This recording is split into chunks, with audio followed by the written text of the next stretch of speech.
पहला प्रश्न है, अंकोर वाट के मंदिर का निर्माण किस शासक द्वारा करवाया गया? क्या कह रहा है? अंकोर वाट के मंदिर का निर्माण किस शासक द्वारा करवाया गया?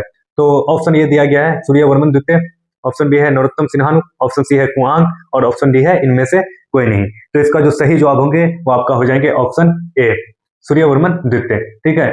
और अंकोर वाट मंदिर जो है वो कहाँ स्थित है? कंबोडिया में। कहाँ पर? कंबोडिया में। कंबोडिया में। ठीक है। चलिए, और किस भगवान का मंदिर है? विष्णु। विष्णु विष्णु भगवान का। ठीक है। चलिए अगले प्रश्न की ओर चलते हैं। अगला प्रश्न है, कन्फ्यूशियस कौन था? क्या करें? कन्फ्यूशियस कौन था? यहां पर ऑप्शन दिया गया है, एक लेखक, क्रांतिकारी नेता, वियतनाम का नेता, एक चीनी विचारक। तो इसका जो सही जवाब होंगे वो आपका हो जाएंगे ऑप्शन डी, एक चीनी विचारक। चीनी से मतलब ये नहीं कि शक्कर, चीनी का मतलब है कि चीन का व्यक्ति। ठीक है, चीनी व्यक्ति। और विचारक मतलब क्या होता है? यानी वो व्यक्ति जो किसी विषय पर काफी गहराई से चिंतन करता हो, किसी विषय पर काफी गहराई से सोच विचार करता हो, उसको हम लोग क्या कहेंगे? विचारक। ठीक है। तो कन्फ्यूशियस कौन था? एक चीनी विचारक था। चलिए अगले प्रश्न की ओर चलते हैं। अगला प्रश्न है, वियतनाम में टोंकिंग फ्री स्कूल किस उद्देश्य से स्थापित किया गया? क्या करा? वियतनाम में टोंकिंग फ्री स्कूल का जो स्थापना किया गया वो किस उद्देश्य से किया गया? तो यहाँ पर जो ऑप्शन दिया गया आपका, परंपरागत शिक्षा देने के लिए, सैनिक शिक्षा देने के लिए, धार्मिक शिक्षा देने के लिए, या फिर पश्चिमी शिक्षा देने के लिए। तो इसका जो सही जवाब होंगे वो आपका हो जाएंगे ऑप्शन डी, पश्चिमी शिक्षा देने के लिए। यानी वियतनाम में जो टोंकिंग फ्री स्कूल का निर्माण किया गया, स्थापना किया गया, तो उसका उद्देश्य ये था कि वियतनामी बच्चों को फ्रांसीसी शिक्षा दी जाए, यानी पश्चिमी शिक्षा दी जाए। तो फ्रांस, जो फ्रांस देश है वो किधर का? यानी पश्चिम का देश है। ठीक है, यानी पश्चिमी देश के अंतर्गत आते हैं, इसलिए वहां पर कौन से, यानी फ्रांसीसी शिक्षा दी गई। वहां के बच्चों को कौन सी शिक्षा दी गई? फ्रांसीसी शिक्षा दी गई। ठीक है, वो किस कौन से स्कूल के माध्यम से? टोंकिंग फ्री स्कूल के माध्यम से। ठीक है। चलिए अगले प्रश्न की ओर चलते हैं।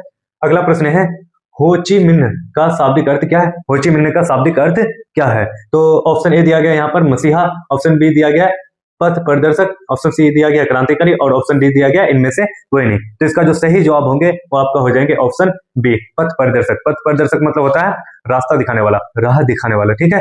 अगले अगले प्रश्न की ओर चलते हैं। अगला प्रश्न है, इंडो चाइना किस देश का उपनिवेश था? क्या कह रहा है? इंडो चाइना किस देश का उपनिवेश था? इंडो चाइना से मतलब यहाँ है कि हिंद चीन। इंडो चाइना क्या है? हिंद चीन, जिसको हिंद चीन कहा जाता है। ठीक है। तो वो किस देश का उपनिवेश था? उपनिवेश मतलब होता है किसी शक्तिशाली राष्ट्र द्वारा किसी कमजोर राष्ट्र पर क्या करना? हुकूमत करना, शासन स्थापित करना, उसको अपने अधीन में कर लेना। ठीक है। तो यानी जो छोटे राज्य होते हैं, कमजोर शक्तिहीन राज्य होते हैं, वो जब किसी बड़े राष्ट्र के द्वारा शासित होते हैं तो वो छोटा राज्य उस बड़े राज्य के लिए क्या हो जाता है? उपनिवेश बन जाते हैं। क्या कहलाता है? उपनिवेश कहलाते हैं। ठीक है।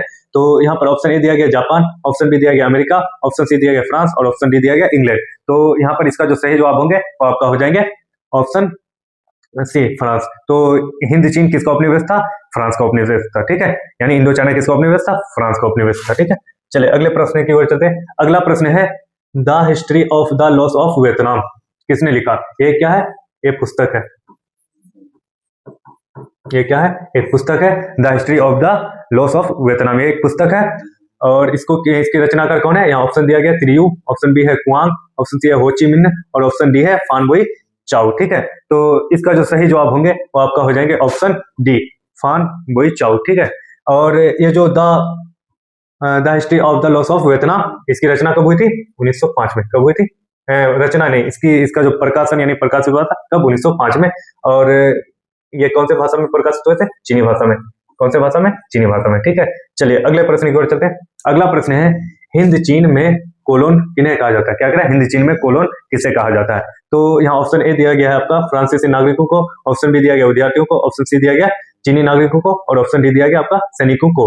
ठीक है। तो इसका जो सही जवाब होंगे वो आपका हो जाएंगे फ्रांसीसी नागरिकों को। यानी वियतनाम में, हिंद चीन में जो भी फ्रांस के जो भी नागरिक आकर के बसते थे उसे क्या कहा जाता था? कोलोन कहा जाता था। ठीक है। चलिए अगले प्रश्न की ओर चलते हैं। अगला प्रश्न है, स्कोल्ड रिवोल्ट कब हुआ? क्या कह रहा है? स्कोल्ड रिवोल्ट कब हुआ? ये क्या है? एक विद्वानों का विद्रोह। क्या है? विद्वानों का विद्रोह है।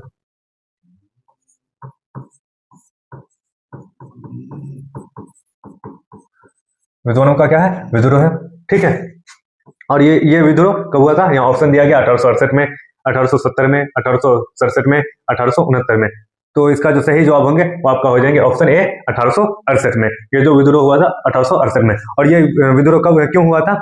ये विद्रोह इसलिए हुआ था क्योंकि फ्रांसीसी औपनिवेशिक नियंत्रण और ईसाई धर्म का जो प्रचार प्रसार है उसके विरुद्ध हुआ था, उसके खिलाफ यह विद्रोह किया गया था। ठीक है, चलिए अगले प्रश्न की ओर चलते हैं। अगला प्रश्न है हिंद चीन में कौन देश सम्मिलित नहीं था? क्या कह रहा है? हिंद चीन में कौन सा देश सम्मिलित नहीं था? तो यहाँ पर ऑप्शन ए दिया गया आपका वियतनाम। वियतनाम तो सम्मिलित है। ऑप्शन बी है लाओस, ये भी सम्मिलित है। ऑप्शन सी है चीन, ये नहीं था। और ऑप्शन डी है कंबोडिया, ये भी था। यानी चीन जो थे वो हिंद चीन में शामिल नहीं थे, सम्मिलित नहीं थे। चलिए अगले प्रश्न की ओर चलते हैं। अगला प्रश्न है हिंद चीन में बसने वाले फ्रांसीसी क्या कहे जाते थे? क्या करें, हिंद चीन में जो भी फ्रांसीसी आकर के बसते थे उसे क्या कहा जाता था? तो पहले ही बता दिए, उसे क्या कहा जाता था? उसे कॉलोन कहा जाता था। ठीक है, ऑप्शन ए सही होगा बिल्कुल। चलिए अगले प्रश्न की ओर चलते हैं। अगला प्रश्न है वियत मिन्ह की स्थापना किसने की थी? तो यहाँ वियत मिन्ह क्या है? वियत मिन्ह एक राष्ट्रवादी संगठन है। क्या है? राष्ट्रवादी संगठन है। वियत मिन्ह क्या है? एक राष्ट्रवादी संगठन है। और इसकी स्थापना किसने की थी?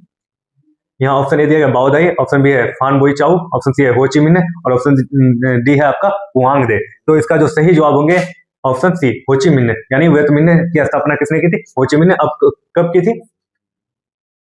19 मई 1941 में। कब? 19 मई 1941 में की गई थी। ठीक है, चलिए अगले प्रश्न की ओर चलते हैं। अगला प्रश्न है वियतनाम में टोंकिंग फ्री स्कूल की स्थापना कब हुई थी? वियतनाम में जो टोंकिंग फ्री स्कूल की स्थापना की गई थी वो कब की गई थी? तो यहाँ ऑप्शन ए दिया गया 1909 में, ऑप्शन बी है 1911 में, ऑप्शन सी है 1910 में और ऑप्शन डी है 1907 में। तो इसका जो सही जवाब होंगे वो आपका हो जाएंगे ऑप्शन डी 1907 में। इसका तो उद्देश्य पता है कि वियतनाम के बच्चों को फ्रांसीसी शिक्षा देना। ठीक है, चलो अगले प्रश्नों में चलते हैं। अगला प्रश्न है हिंद चीन पहुंचने वाला प्रथम व्यापारी कौन था? क्या करा? हिंद चीन पहुंचने वाले प्रथम व्यापारी कौन थे? यानी सबसे पहले हिंद चीन में व्यापार करने के लिए कौन आए थे, कहां से आए थे? ठीक है, तो यहाँ पर ऑप्शन ए दिया गया फ्रांसीसी, ऑप्शन बी दिया गया इंग्लैंड, ऑप्शन सी दिया गया पुर्तगाली और ऑप्शन डी दिया गया डच। तो इसका जो सही जवाब होंगे वो आपका हो जाएंगे ऑप्शन सी पुर्तगाली। ठीक है, तो यानी हिंद चीन पर सबसे पहले व्यापार करने के लिए कौन आए थे? पुर्तगाली आए थे, यानी पुर्तगाल से आए थे पुर्तगाली। चलिए अगले प्रश्न की ओर चलते हैं। अगला प्रश्न है अंकोर वाट में किस हिंदू देवता का मंदिर है? क्या करें? अंकोर वाट में किस हिंदू देवता का मंदिर है? तो यहाँ ऑप्शन दिया गया है शिव, ऑप्शन बी है इंद्र, ऑप्शन सी है ब्रह्मा और ऑप्शन डी है विष्णु। तो इसका जो सही जवाब होंगे वो आपका हो जाएंगे ऑप्शन डी विष्णु। यानी अंकोर वाट में किस हिंदू देवता का मंदिर है? विष्णु का। ठीक है, चलिए अगले प्रश्न की ओर चलते हैं। अगला प्रश्न है हिंद चीन किसके अधीन था? क्या करें? हिंद चीन किसके अधीन था? अधीन मतलब होता है कब्जा। तो हिंद चीन किसके कब्जे में थे? यहाँ ऑप्शन दिया गया अमेरिका, स्पेन, फ्रांस या ब्रिटेन। ठीक है, तो इसका जो सही जवाब होंगे वो आपका हो जाएंगे ऑप्शन सी फ्रांस। यानी हिंद चीन किसके कब्जे में थे, किसके अधीन में थे? फ्रांस के अधीन में थे। कब से कब तक? 1887 से 1954 तक। 1954 तक। ठीक है, 1887 से 1954 तक। चलिए अगले प्रश्न की ओर चलते हैं। अगला प्रश्न है अंकोर वाट का मंदिर कहाँ स्थित है? क्या करें? अंकोर वाट का मंदिर कहाँ स्थित है? तो यहाँ पर दिया गया ऑप्शन अमेरिका, ऑप्शन बी है स्पेन, ऑप्शन सी है फ्रांस, ऑप्शन डी है ब्रिटेन। यानी इनमें से कोई भी सवाल सही नहीं है। इनमें जो है सही सवाल क्या हो जाएगा, इसको मिटा देते हैं और इसके जगह सही जवाब को लिखते हैं। ठीक है, इसके जगह क्या करेंगे? सही जवाब को लिखेंगे।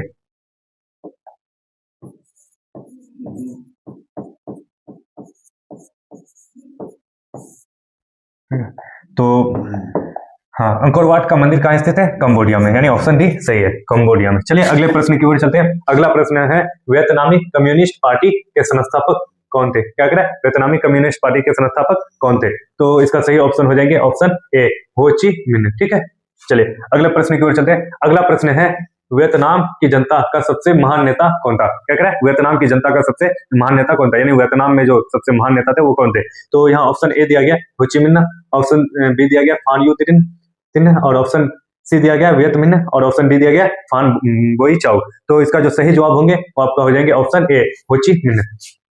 चलिए अगले प्रश्न की ओर चलते हैं। अगला प्रश्न है लियांग किचाउ कौन था? क्या करें? लियांग किचाउ कौन था? तो यहाँ ऑप्शन ए दिया गया चीनी सुधारक, ऑप्शन बी है नगुयेन, ऑप्शन सी है वियत मिन्ह और ऑप्शन डी है फान बोई चाउ। ठीक है, ऑप्शन डी क्या दिया गया? फान बोई चाउ। तो इसका जो सही जवाब होंगे वो आपका हो जाएंगे ऑप्शन ए चीनी सुधारक।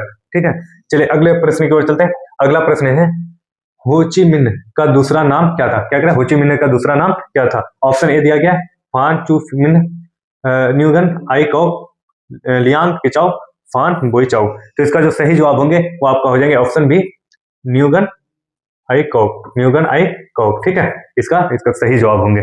चलिए